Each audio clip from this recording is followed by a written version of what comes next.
Kenalkan, nama saya Chris dari Yamaha Indonesia.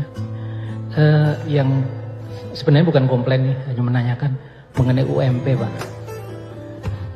Kebetulan saya di ARD. Kami punya karyawan 11.000 lebih dengan 2 pabrik juga di Kerawang. Di pertamanya kami sudah hitung dengan kenaikan sekitar sekian puluh ribu. Tiba-tiba kami kaget nih dengan kondisi yang kemarin. Sekali lagi Yamaha bukan komplain ya Pak ya, karena Yamaha dari dulu kenaikan UMP berapapun pasti dibayar. Pak Andriansa yang tahu itu. Jadi kira-kira alasannya apa Pak?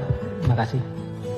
Kenaikan UMP di Jakarta sejak tahun 2016 itu naiknya 14,8%, 2017 8,3%, 2018 8,7%, 2019 8,0%, 2020 8,5%. Lalu terjadilah kontraksi perekonomian kemarin. Pertumbuhan kita turun, inflasi kita turun. Apa yang terjadi? UMP kita naiknya 3,3%. Bagaimana kebijakan DKI? DKI sama kebijakannya. Kami selalu melaksanakan ada yang di PP selama ini, dengan kekurangannya kami tambahi lewat Kartu Pekerja Jakarta. Lah, formula PP-nya berubah, Pak. Yang rata-rata kenaikan UMP itu 8,6% selama ini. Tahun 2021 PP 78 2015 berubah PP 36. Yang tahun lalu saja kondisinya kita berat 3,3%, dengan formula baru keluarnya 0,8%, di bawah 1%. Saya pun kaget loh. Bagaimana mungkin di Jakarta yang biasanya kenaikannya 8%, lalu kondisi sulit naik 33, dan buruh pun menerima. Karena pada waktu itu kondisinya memang sulit, 3,3. Hari ini kondisinya lebih baik, perekonomiannya, pertumbuhan meningkat, justru UMP-nya malah turun dari rata-rata 8% menjadi 0,8. Sekarang Bapak Ibu copot baju kita, pakai akal sehat. Kira-kira kalau kita dalam posisi itu normal tidak Bapak Ibu? Di Jakarta kenaikan 0,8. Kalau kenaikan 0,8 sudah hampir pasti problem akan muncul.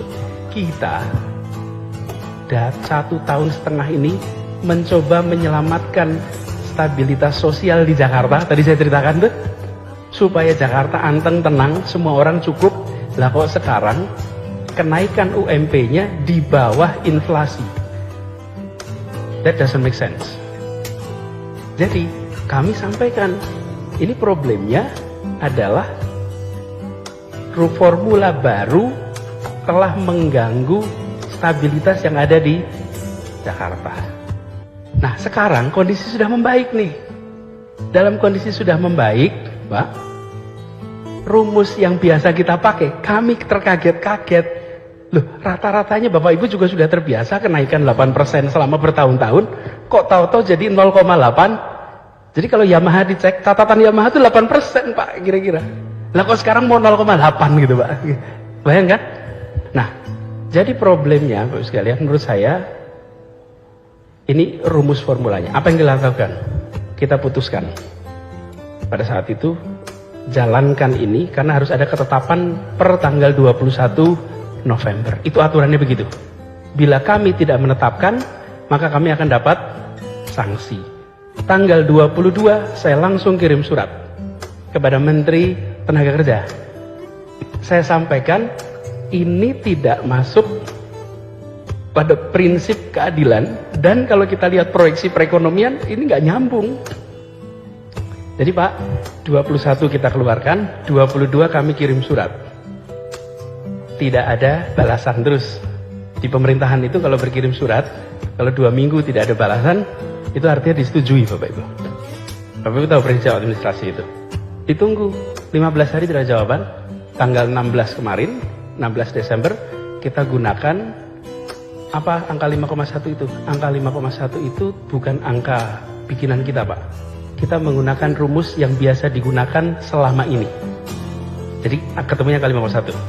3,6 proyeksi pertumbuhan dengan 1,5 itu inflasinya. Jadilah angka 5,1. Jadi 5,1 itu jika kita menggunakan rumus yang ada di tahun-tahun sebelumnya. Apakah punya dasar hukum? Ada.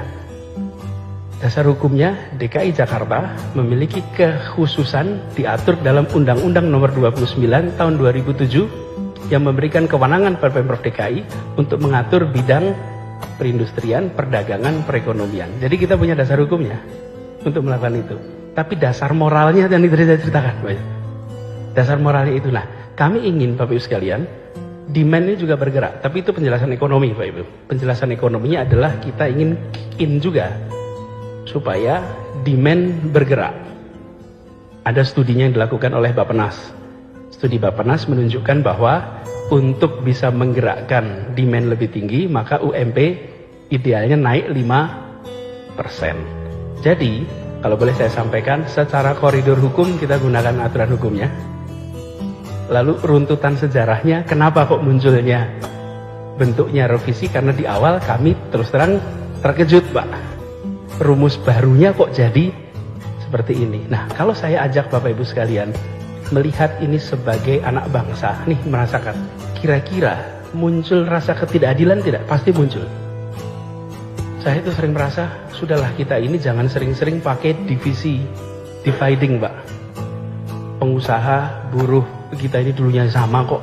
Dan kita di ruangan ini dulunya buruh kok. Gitu. Dulunya juga mulainya dari bawah kok. Gitu. Cuman kita ini kalau udah sampai atas suka lupa di bawah, Pak. Gitu. Betul itu. Dan saya pun sering alami, Pak. Coba kalau Pak foto-foto, ini pengalaman pribadi, Pak. Foto-foto tuh, ayo Pak ikut foto-foto. Itu setelah selesai foto, nanti nggak lama ada yang bilang, udah Pak ini capek, Pak ini capek. Yang bilang capek siapa? Yang udah foto, Pak. Iya, yang belum foto nggak ada yang bilang udah capek. Ini gimana? Ini panjenengan sudah bisa foto, langsung bilang, udah, capek gitu. Lo gimana gitu? Ini kan kita itu begitu. Dulu kita hidup sulit, kita jalani. Begitu kita udah naik, lupa sama yang di belakang. Nah, kami di Jakarta ingin yang besar tambah besar, tapi yang kecil tolong tambah besar juga. Jangan yang kecil tetap kecil, yang besar tambah besar. Membesarkan yang kecil tanpa mengecilkan yang besar. Yang besar tambah besar, tapi yang kecil juga boleh ikut besar. Gitu kira-kiranya. Nah, ini Bapak Ibu sekalian, sebabnya kita ambil policy itu, dan kami berharap yuk bebannya dipegang sama-sama. Nah, sekarang kami minta Bapak Ibu sekalian, yuk kita bangkitnya sama-sama. Jangan bangkit sendiri-sendiri. Bangkit sama-sama, ya pekerjanya bangkit, ya pengusahanya bangkit, ya ekonominya bergerak. Dan itu yang kita inginkan untuk Jakarta kita. Dan Bapak Ibu, kita makan malam di sebuah gedung yang lokasinya hanya 1,1 km dari gedung namanya Gedung Pancasila, Bapak Ibu. Gedung Pancasila itu apa? Gedung tempat disepakatinya pendirian Republik ini, Bapak Ibu. Dan tidak ada kalimat lain yang menjadi alasan kenapa Republik ini didirikan kecuali untuk kalimatnya satu, menghadirkan keadilan sosial bagi seluruh rakyat Indonesia. That's the only purpose.